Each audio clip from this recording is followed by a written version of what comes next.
No, it's okay. We have one TPA, you don't have two for the two separate places? One TPA. Okay. First placement, one TPA. I did have a few people who were like, who looked like a cartoon, like this destroyed human, who said, do I have to do another one of these? And I said, no, just do the one. It's fine. Okay? Is it long? It's about 80 to 100 pages once you're finished. It's long. But if you work on it a little bit every day, or set time aside every day or every week to work on this, it's really not that bad. I had people who were like, oh, I have my, like they had theirs done 2 weeks ahead of time because they gave themselves little pieces of time, or they planned their TPA and how they would work on it. Guys, be a planner on this one. Do not wait until the week before. Dr. Lucas will tell you this too, but just one of my little key reminders for your TPA is to save it 1,000 times in 1,000 places. Okay. 2 years ago, I was in the basement at the time. I had a student on the Friday, it was due on a Friday that semester. And I just happened to be in the office late that day, like I was usually gone. And it was like after 5, and they sent me an email that said, Miss Priest, I took my TPA on a jump drive to work on it during my planning today, which you shouldn't be doing, but okay. And I yanked it out, and I didn't eject it correctly, and it didn't save. All right, let me just stop you right there. I have never probably ejected a jump drive correctly. I've always been okay with this, but moving on. And then I came home, and I had worked on my TPA, and I had left my laptop open. And during the day, my cat walked all over my laptop. And now my TPA is gone. All right. Whatever. I don't believe you, but you know what I said? Turn in what you have. At midnight, do the best you can. I mean, I did not fall off the turnip truck. You all know what I'm talking about? Now, I have had a student who was my supervisee call me hyperventilating in hysterics. I thought she had had an accident or something really terrible had happened because her computer crashed and about half of it was lost. And she was on her way to her dad's work with her laptop. And I was like, you're going to have to pull the car over. Stop what you're doing right now. Pull the car over and get yourself together. Because I was just like, if this person has an accident over this TPA, I will never get over it. And she took her laptop to her father's work, to their tech person. They were able to retrieve a little bit more of it. She brought it here. I think Dr. Watson was able to retrieve a little bit more of it. We gave her a couple more days. It was all good. Okay. Things happen. I would save it on my hard drive, save it on a jump drive, save it on another jump drive, save it in the cloud, save it wherever you can save it. Just keep saving it. Understood? We did not have this disaster last semester, so that's my one important key information on that. Let me throw this in too. Dr. Lucas or Dr. Watson will probably say this as well, but it never hurts to hear it more than once. On the videos, sometimes they take a long time to upload, and I'm talking like overnight. Yeah. So don't wait until 9 o'clock on the day it's due to start uploading your videos. Go ahead and upload them. Just don't submit. Yeah. As soon as your videos are ready, and you may have to set it before you go to bed and let it run all night Right. if you have slow internet. And it happens. And I have had people texting me 11:55 my phone. Miss Priest, I can't get my bed. Okay, sorry. I'm not your house. I don't know what to do. Do the best you can. We'll talk about it tomorrow. I can't do anything at 11:55 tonight. Okay? Dr. Allen is completely right. Get those uploaded early. All right? And we'll talk more about the videos later on. But you need to probably video every single day of your unit. You need to check your video, and you need to make sure, because we have had it where the iPad fell over, and it was, I'm not making this stuff. This is like the first one. this old man gym teacher standing there, and it is shooting up his shorts. And it's him and another old man gym teacher, and they're just talking smack about everybody in the building. That was the whole video. Okay? I have had kids running by, lick the camera. We have had people throw up. We have had fire drills. It's going to happen, okay? So just, you need to make sure you video more than one day, and we'll talk more about that. That's my one little bit of advice for that. Okay. Capstone presentation. I think I skipped over this. Our capstone presentations are going to be scheduled for end of March, beginning of April. This is for undergraduate students, okay? This is a 20-minute presentation to the panel. I'm correct on that, Dr. Allen? Okay. Yes. I wanted to make sure I said that correctly. Okay. 20-minute presentation to a panel. The panel is typically made up of public school personnel, a principal, a teacher, someone like that, county board office person, a university supervisor, so someone who supervises for us within our college, and an MU faculty, a professor. Those are the typical 3 people that are on the panel. Sometimes there's an additional person, sometimes there's 2 of one kind, but I usually try to make it those 3. It's basically a reflection of your first placement student teaching experience and your TPA. So you're going to talk about basically what you wrote your TPA on. You're going to talk about your data, you're going to talk about your lessons, you're going to show any artifacts you have, you're going to do some different stuff like that. You need to also reflect that day on your strengths and on your weaknesses.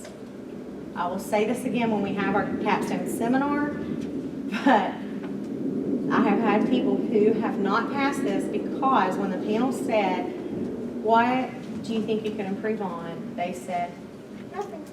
I think I did a great job. Okay, whatever you say. Everybody can improve. So that is really how the capstone works. Our seminar, I will hold it in early March. After you guys have moved on to your second placement, we'll have the seminar. I'll have examples of handouts that students have done in the past for their panels. We'll talk, I might even try to bring in some people who have completed it to talk to you about it. And so you'll be well prepared. But just know that it is a piece of this whole experience that you must complete successfully. When it comes down to the presentations, we'll talk about this more in March, but I'll send you an appointment time, I'll send you a day, I'll send you a time, I'll send you a place, I'll send you the panel name, and that's when you come. All right, it's all different. Yes? So let's say you don't pass the first panel capstone experience, do you do it on your second placement then? Do you have another shot, is what I'm saying? No, you have another shot. Here's what will happen. Those 3 days that we have those capstones, this semester I was really able to just, as soon as they ended for the day, I took the score sheets and I sent you an email that said you passed. I didn't send you an exact score or anything like that, just, hey, you passed. So you don't have to worry about it anymore. Once it's all over, I take the folks who do not pass, who do not get enough points, and I send them an email saying, you did not complete it successfully. We will see you next week at this day, at this time, with this panel. It'll be a different panel, different people all together. And I will send you a copy of your rubric so you can see where you didn't score well and things you need to work on. I've also, a few semesters back, one of my student teachers that I supervised didn't pass, and I kind of figured she wouldn't, because at the time she was just not a real good listener, didn't take feedback very well. And so I actually met her out of school. Like, we met up at Panera. I said, bring your laptop, bring your stuff, bring your score sheet, we need to talk about it. And we went through it bit by bit. And your supervisors, for the most part, every supervisor we use would help you the same way. So just know that. Yes? So these times and also like seminars, those are after school times? They're during school times. Our seminars, we have 2 TPA seminars. Those are held at 2 o'clock. So you have permission to leave at 1 o'clock for the most part. I don't know that anyone, there are a few of you that drive a little bit longer than an hour to campus. Those of you who drive a little bit longer are excused a little bit earlier. But you're not excused for the full day. The capstone appointments, I will explain those a little bit further, but like, let's say you have a 9 o'clock appointment, obviously you wouldn't go to school first, you would just come here to campus, do your capstone, and then go to school. Same for an afternoon. Yes. What if you're in a TIR? TIRs and on-the-jobs do not have to come here for the capstone. I actually go to you, so you don't have to miss school. Seminars are the same. Seminars are recorded and are posted on our website, so you do not miss school to come to campus. And there's one capstone. 1 capstone seminar, 2 TPA seminars. And we may have an additional seminar here or there. We also have the Educator Expo on our calendar. That will be the first week of March. It's like the first week of your placement. I think it might actually be the TPA due date. I'll have to look. But that is where different school systems from across the country, actually we have had school systems from Alaska and Hawaii and everywhere else in between, come here and they set up through Office of Career Services, and a lot of them have applications right here. All of our surrounding school systems will come. They'll be able to give you information about their system and what content areas they are hiring in. A lot of school systems will pay for your masters. You know, they're really offering some major incentives to grab onto people. So you'll be excused for that, be excused for the 3 seminars, and there may be an additional seminar, but I'll let you know. Okay, so requirements for success. Professionalism. You have to exhibit professionalism at all times, including attendance, planning, teaching, dress code, and interactions. Your interactions should be professional as well. Your evaluations. You must earn a score of emerging or higher in all areas of evaluations by both the cooperating teacher and the university supervisor. And you must successfully complete the TPA and the capstone. All of those things mean credit. Okay? It's not a letter grade, it's credit. And, you know, sometimes this comes up when we talk about evaluations too. People will, let's say you get all emerging, you get all 2s, which is fine, that's passing. Down at the bottom, it'll have some sort of percentage, and it might say like 72% or something like that. People start freaking out. I got a C or I got a D. No, can't look at it that way, okay?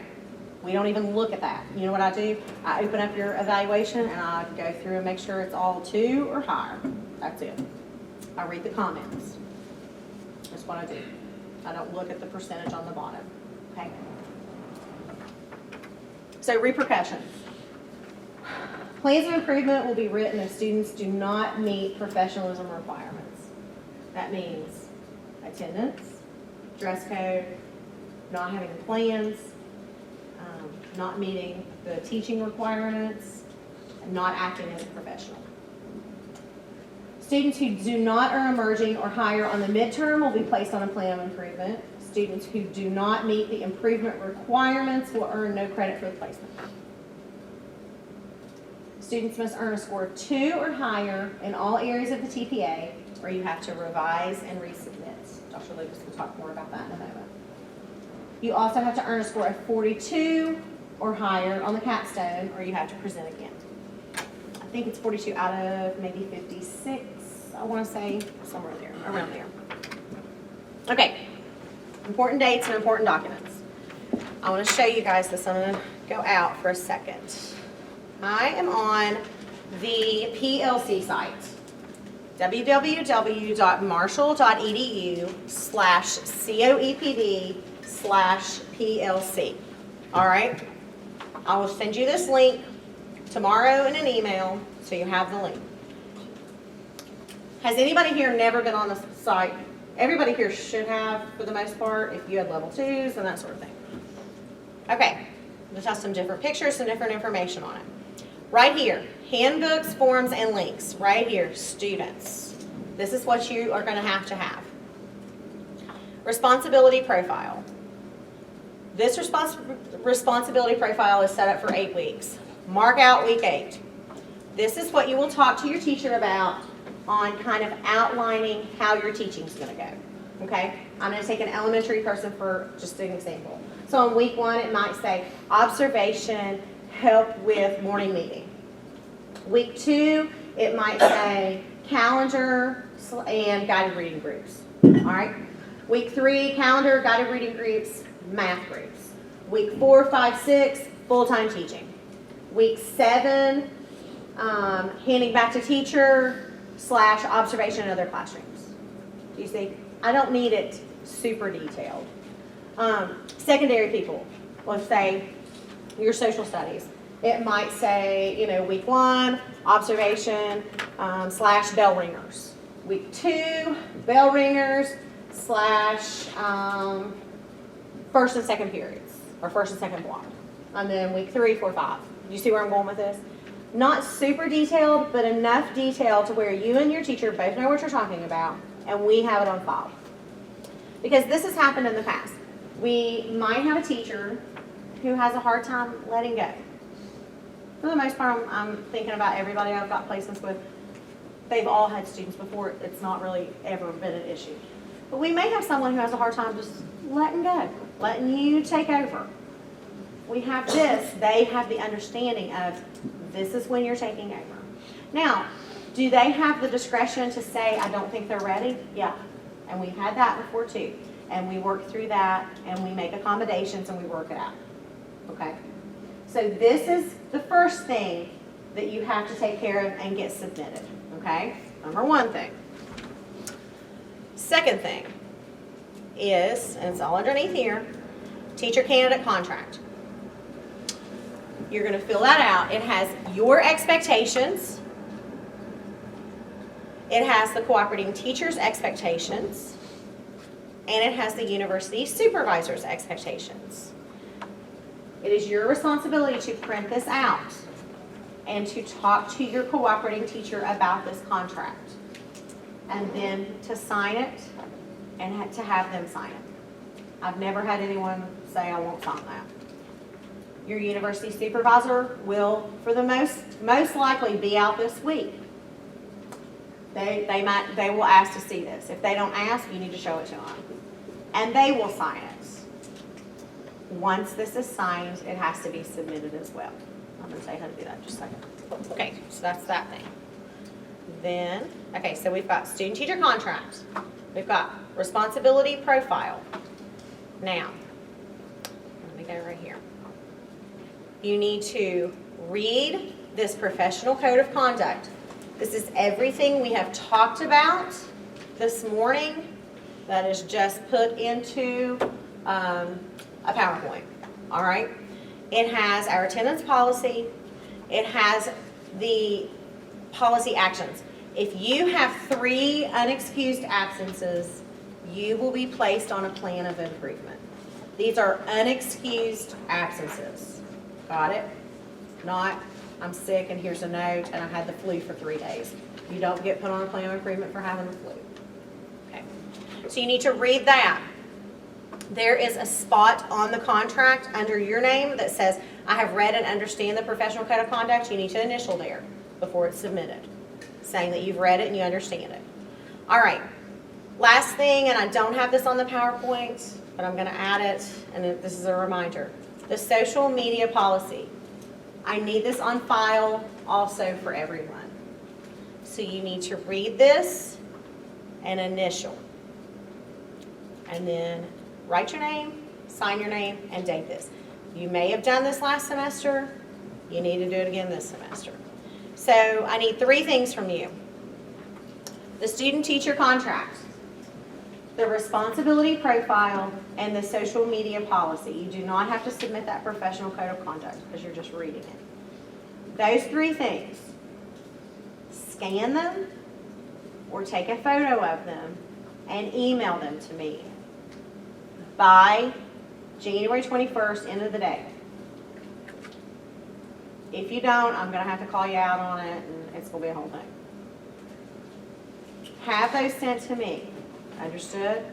Do not come by my office. Hey, I've got those for you. You know what I'm going to tell you to do? Go scan them and email them to me. Do not want a paper copy. Okay, I want a digital copy of those 3 items sent to me. What I do, everybody, I have student teaching spring 2020. Everybody has their own folder. Everybody's stuff goes in their own folder. That way, if we have an issue or we have a problem, I double click your name and you have all your stuff signed in there. So we gotta talk about it, okay? January 21st, by the end of the day, scanned and emailed to me, or picture and emailed to me, contract, responsibility profile, social media policy. Oh, I clicked off, sorry. Okay, things to remember. This is a semester-long job interview. You would not believe how many of my student teachers are then hired at their student teaching school following this semester because they did such an exceptional job during their student teaching. It happens every year. I also have people who move into long-term positions from student teaching once they graduate because they did such a great job at student teaching. I have someone at Huntington High right now who did their student teaching for the first placement at Huntington High, did a knockout job, went on, did their second placement, and then once they got hired by the board after they graduated, the school was like, saw their name and snatched them right back up to finish the year. I had a principal call me the other day and asked me if I had anyone who had graduated from elementary that might be interested in a Title I K-2 at her school, and I immediately had a name for her, and that student had already submitted their paperwork to the board office, and so they're starting work, I think today actually. They started for the rest of the year, okay? We have students who finish up in the spring, a position might open up over the summer, and they apply for it, and the school knows them. The teachers who had them know them, they know what kind of professional they are, and then they have a job all the time. On the flip side, if you don't do a good job, if you have a hard time in this place, if you struggle with being a professional and you apply for a job, principals talk, teachers talk. Any principal in Wayne County, if they have someone who recently graduated apply, they shoot me a text and say, hey, would you hire such and such? And I'll send back yes or no. Sometimes I just say, no comment. That's all they need to know. Okay? So you need to do a really nice job in this placement or in these placements because you never know what could happen. You're looking for references. You're looking for people to write you recommendation letters when this is all over. I had a few people ask me to write them a recommendation letter last semester, and I had to decline. I do not write recommendation letters for people who I would not want to be my child's teacher. Just saying. You need to make connections and build relationships. Even if something doesn't open up at that school, there are going to be openings, or there are going to be, you're going to need references in the future. Other teachers are going to text that teacher and say, oh, I saw where they had you for student teaching. How'd they do? It's going to happen, okay? So you need to build those professional relationships. Think of everything as a learning experience, whether it's good or bad. You know, you may be with a teacher who just does not have a personality that clicks with you.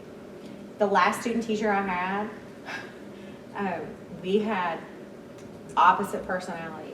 I was teaching first grade. I was standing up on the desk. I was dancing with kids every morning. I was in the floor. I was in this. She was like. So about 2 weeks in, I kind of took her to the side. I said, listen, we got to have a talk. You got to quit looking at me like I have 3 heads while I'm teaching my class, and you need to loosen up a little bit. Okay? You don't have to do it how I do it, but you're going to have to, you know, get in this. You got to own this. And things have gone. Do I think that she ever fully, you know, embraced it? No. And we weren't the same, but it was a learning experience for both of us. Okay. And have fun. Have fun with this. Everybody here looks like they're not throw up. Don't throw up. Have fun. It's going to be okay. There are still little things from my student teaching that I laugh about or talk about, or, you know, it's so funny and weird because the group that I had for the kindergarten group are a few years older than my oldest daughter, and like she's friends with some of them, and then I see them and I'm like, oh my gosh, I had them in kindergarten when I wasn't even a teacher yet, you know, so it's kind of fun. But just have fun with this. Enjoy this time. Don't let it stress you out so much that you can't have fun with it, all right? Okay, so just think about this. You have 68 teaching days. It's gonna be 544 plus a lot more hours.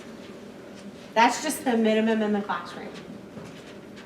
So after that, if you don't 100% love what you're doing, you know, say anything, but you should. Okay, if you don't, let's talk.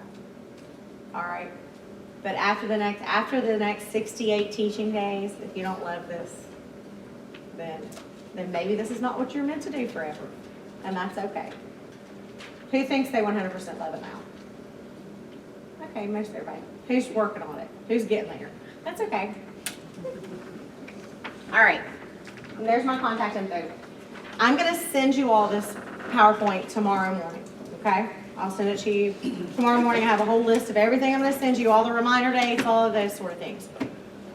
Does anybody have any questions up to this point?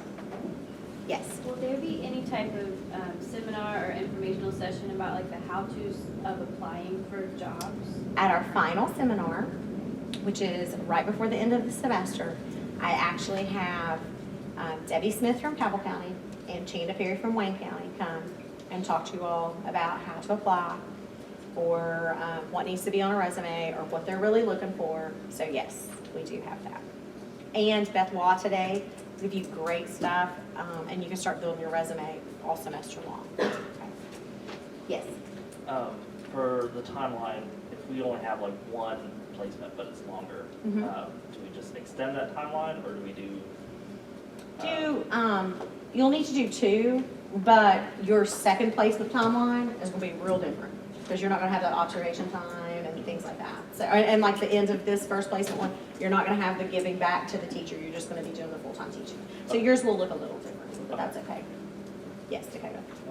With my placement, my teacher is doing both health and phys ed. Mhm. Should I include information for both classes into the TPA as well as? Okay, we're gonna talk about that when TPA comes around, but for elementary folks, you will just write your TPA to your classroom, okay? Now, some of you, I know, are working with like departmentalized groups, and so you will just choose a focus class.